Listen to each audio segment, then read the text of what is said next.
Hello friends, તો સ્વાગત છે તમારું સ્વાદની સફરમાં। તો આજે આપણે બનાવીશું એકદમ ઢાબા કે રેસ્ટોરન્ટ સ્ટાઇલમાં કાજુ કરી શાક। આ રેસીપી તમે માત્ર 15 મિનિટમાં જ તૈયાર કરી શકો છો। ના તો કોઈ ગ્રેવી બનાવવાની ઝંઝટ કે ના કોઈ વધુ મહેનત। તો આ રેસીપીને પૂરી જુઓ જેથી તમારું કાજુ કરી શાક પણ એકદમ ટેસ્ટી બને। જો ચેનલ પર નવા હોય અને હજુ સુધી સબસ્ક્રાઈબ ના કરી હોય તો ચેનલને જરૂરથી સબસ્ક્રાઈબ કરો। તો ચલો સ્ટાર્ટ કરીએ। તો અહીંયા કાજુ કરી બનાવવા માટે મેં અહીંયા એક મસાલાનું પેકેટ લીધું છે। તમે આ મસાલાનું પેકેટ કોઈ પણ બ્રાન્ડનું લઈ શકો છો। કોઈ પણ કરિયાણાવાળાની દુકાને કે ડીમાર્ટમાં કોઈ પણ જગ્યાએ આ પેકેટ તમને મળી જશે। આ મસાલાના પેકેટમાંથી તમે 5 થી 6 જણા માટે આરામથી શાક બનાવી શકો છો। તો તેને આપણે એક બાઉલમાં કાઢીશું। આ મસાલાના પેકેટમાં આપણે ગળ પણ નાખવાની પણ જરૂર નથી। તમે જોઈ શકો છો કે આમાં ખાંડ પણ નાખેલી જ આવે છે। આમાં કોઈ પણ મીઠું મરચું કે કોઈ પણ મસાલો પણ નાખવાની જરૂર નથી।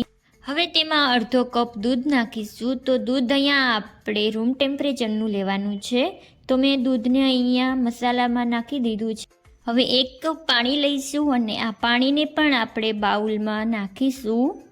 તો તમે જોઈ શકો છો કે આપણે આ મસાલામાં કસૂરી મેથી પણ નાખેલી જ આવે છે। તો આપણે આમાં બીજું કશું જ નાખવાની જરૂર નથી। હવે આપણે આ બેટરને સારી રીતે મિક્સ કરીશું। આમાં બિલકુલ લમ્સ ના રહે તે રીતે આપણે એકદમ સ્મૂથ એવું બેટર બનાવી લઈશું।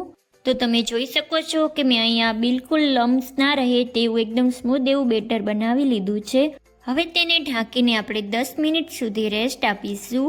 ત્યાં સુધી આપણે શાકમાં નાખવાની ગ્રેવી બનાવીશું। તો મેં અહીંયા 2 ટમેટાને રફલી ચોપ કરી લીધા હતા અને તેને મિક્સી જારમાં નાખીશું। અહીંયા આપણે બીજી કોઈ જ વસ્તુ નથી નાખવાની ને તેનું ઢાંકણ બંધ કરીને ટમેટાને ગ્રાઇન્ડ કરી લઈશું।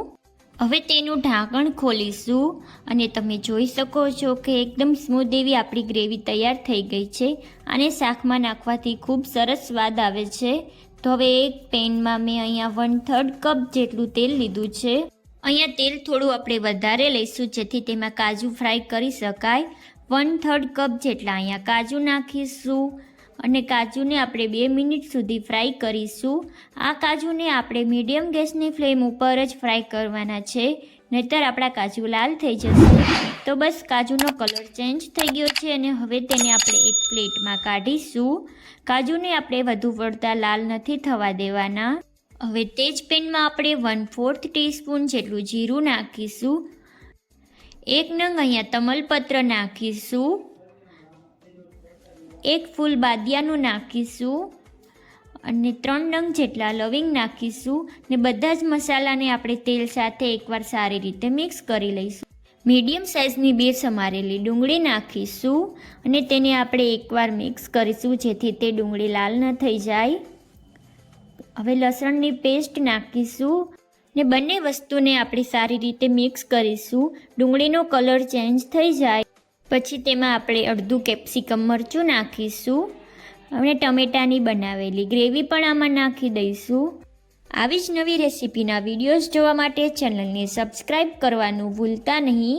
હવે આપણે 1 ચમચી જેટલું લાલ મરચું પાવડર નાખીશું। આપણે આ મરચું જ આપણે ગ્રેવી બનાવી છે તેના પૂરતું જ નાખવાનું છે। 1/4 ટીસ્પૂન હળદર નાખીશું અને સ્વાદ પ્રમાણે મીઠું નાખીશું। અહીંયા મીઠું આપણે ઓછું નાખીશું કારણ કે મસાલાના પેકેટમાં નાખેલું હોય છે। અને 1/2 ટીસ્પૂન જેટલું અહીંયા આપણે ધાણા જીરું પાવડર નાખીશું ને બધા જ મસાલાને ગ્રેવી સાથે સારી રીતે મિક્સ કરી લઈશું। હવે આપણે આ ગ્રેવીને ઢાંકીને 2 મિનિટ માટે કૂક થવા દઈશું। તો બસ 2 મિનિટ થઈ ગઈ છે અને તમે જોઈ શકો છો કે આપણી ગ્રેવીમાં તેલ પણ છૂટું પડવા લાગ્યું છે। હવે આપણે તેમાં બનાવેલું બેટર નાખીશું ને બધી જ વસ્તુને આપણે 2 થી 3 મિનિટ માટે કૂક કરીશું। આ તમને શરૂઆતમાં થોડું પતલું લાગશે પણ જેમ જેમ આપણે તેને ઉકાળીશું તેમ તે સારી રીતે ઘટ થતું જશે। હવે તેમાં આપણે ફ્રાય કરેલા કાજુ નાખીશું। કાજુને લાસ્ટમાં નાખવાથી આપણા કાજુનો સ્વાદ ખૂબ સરસ આવે છે। તો હવે આપણે બધી જ વસ્તુને મિક્સ કરતા જઈશું।